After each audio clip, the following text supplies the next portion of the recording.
गेल्या वर्षीप्रमाणे याही वर्षी शिवसेना पक्षाचा दसरा मेळावा हा आझाद मैदानावर होण्याची शक्यता आहे।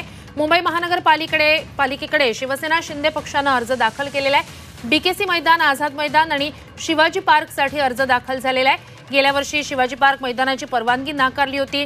यंदाही शिवाजी पार्कचं मैदान ठाकरेंच्या शिवसेनेला मिळण्याची शक्यता आहे। आता त्यामुळे शिवसेना शिंदे पक्ष आझाद मैदानावर दसरा मेळावा घेण्याच्या तयारीत आहे।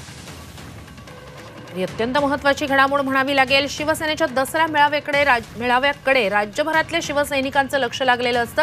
फुटीनंतर 2 दसरा मेळावे होत आहेत। मागच्या वर्षीप्रमाणे याही वर्षी शिवसेना शिंदे पक्षाचा दसरा मेळावा आझाद मैदानावर होण्याची शक्यता आहे। अर्थात 2 ते 3 वेगवेगळ्या जागांसाठी म्हणून अर्ज करण्यात आलेला आहे। आता त्याबाबत निर्णय कधी होतो याकडे लक्ष। अधिकची माहिती आपल्या प्रतिनिधी सीमा आढे यांच्याकडून घेऊया। सीमा, काय अधिकची माहिती आहे?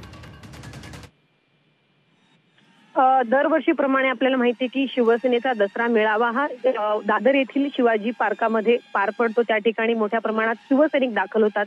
मात्र जेव्हापासून शिवसेनेत 2 गट पडले तेव्हापासून नक्की शिवसेना ठाकरे गटाचा दसरा मेळावा कुठे पार पडणार, शिंदे गटाचा दसरा मेळावा कुठे पार पडणार याबाबतची आपल्याला कायदेशीर लढाई जी आहे ती सुरुवातीच्याच दिवसांमध्ये बघायला मिळालेली होती जेव्हा शिवसेना फुटली।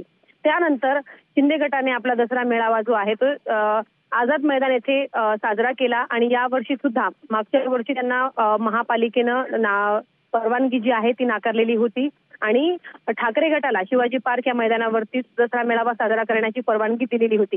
या वर्षी सुद्धा ठाकरे गटाने सर्वात आधी जो आहे तो अर्ज केलेला होता महापालिकेकडे आणि या वर्षी आता शिंदे गटाचा दसरा मेळावा जो आहे तो आझाद मैदानावरती पार पडणार आहे आणि ठाकरे गटाचा दसरा मेळावा शिवाजी पार्क या मैदानावरती पारंपरिक पद्धतीने पार पडणार आहे अशी माहिती सूत्रांकडून मिळते। नक्कीच। तुर्तास धन्यवाद सीमा, तुम्ही दिलेल्या संपूर्ण माहितीसाठी।